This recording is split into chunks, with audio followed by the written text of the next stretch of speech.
Hey, it's Aaron. So last time I was talking about any sort of politician, I was talking about how it's probably a good idea if you are any sort of leftist to vote for Bernie Sanders, because Bernie Sanders has the best plans, it's the most comprehensive platform, and he consistently moves the Overton window to the left.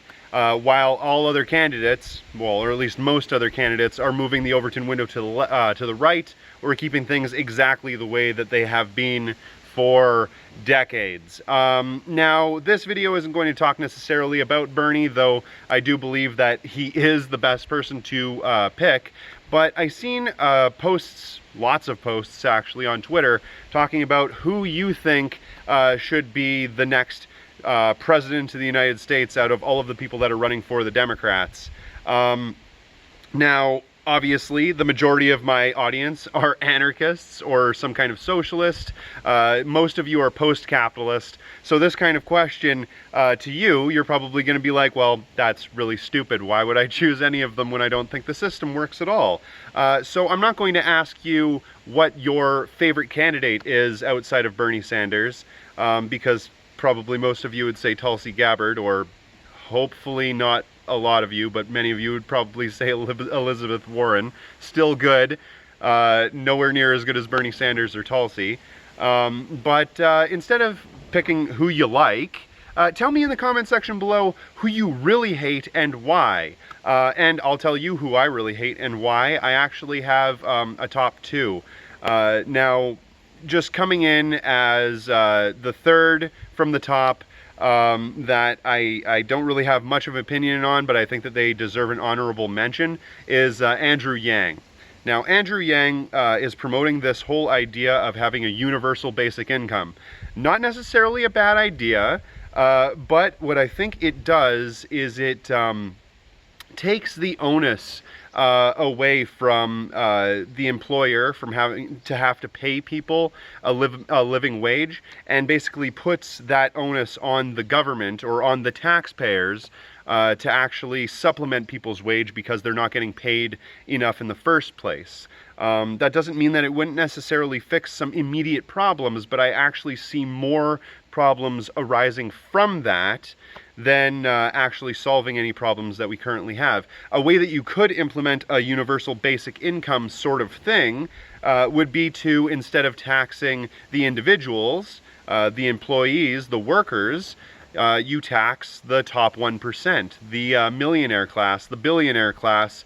You make taxes on doing money exchanges and doing certain things when it's involved in Wall Street, that sort of thing. If you made taxes come from those areas, then that might be a little bit better. But unfortunately, because of the wonky system we live in, even if you took the taxes from the top 1%, the top 1% are going to use any fucking possible way that they can think of to get around paying that tax, and also will push the costs onto the consumer, which sucks. That's the problem with living in capitalism.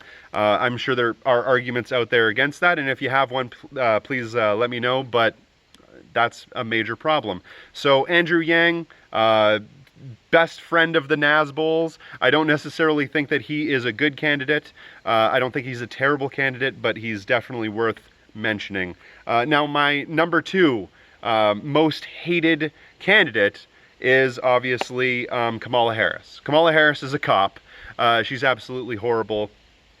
And recently Tulsi Gabbard went into her and talked about how she was absolutely terrible for people of color and a whole lot of different things. So she has a lot of terrible policy ideas. A lot of the time she doesn't have any policy ideas. But the ones that she does have are very pro-establishment, pro-corporate, and pro-police state, which really bothers me. And if you want to know more about that, I'll put some links in the description box below.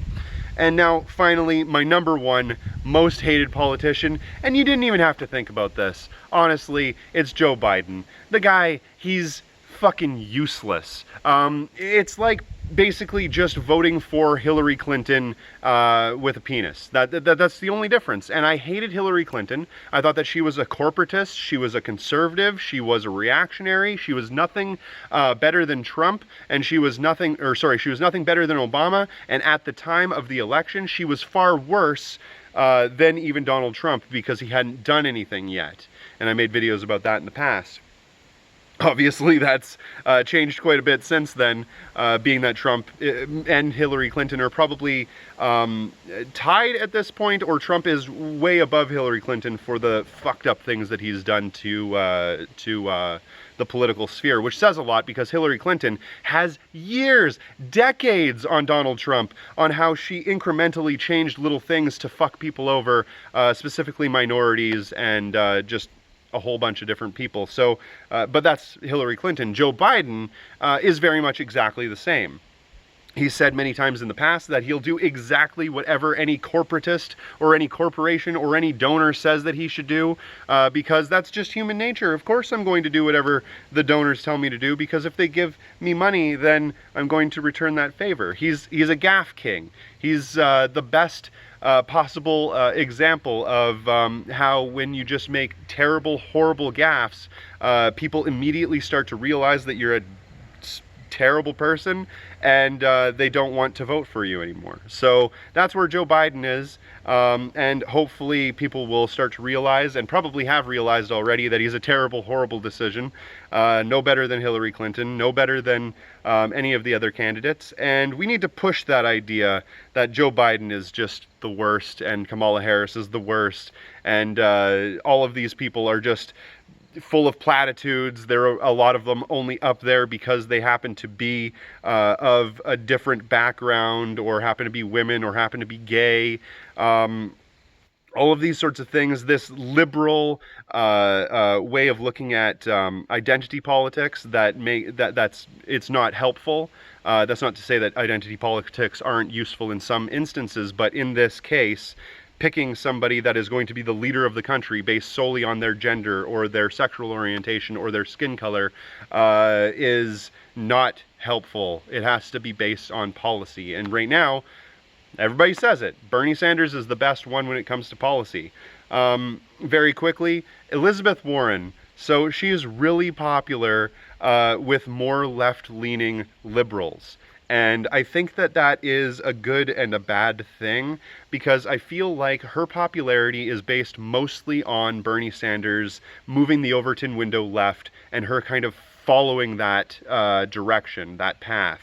So I hear a lot of liberals talking about how she is really good, and she has great ideas, and how she has great plans for all sorts of things, and she does, but she got there because of Bernie Sanders.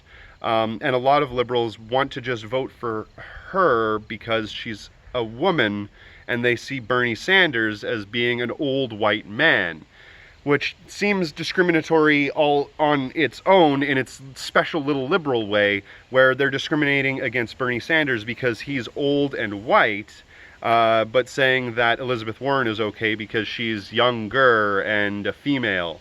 Very silly, very stupid. I would be fine with Elizabeth Warren being one of the front runners, but I still don't think that she makes any sort of I don't think that she's strong enough to make any sort of real change, just like I don't think Bernie Sanders is strong enough to make any sort of real change. Yeah, none of them are really strong enough to do that. The only way to do that is through direct action. And as anarchists and socialists, we should all do direct action. So, and you should hopefully know what that is. Anyway, I've rambled on long enough. This is 9 minutes long, so sorry for wasting your time. Anyway, thank you very much for watching. My name is Aaron. Check me out on Patreon. Have a good day.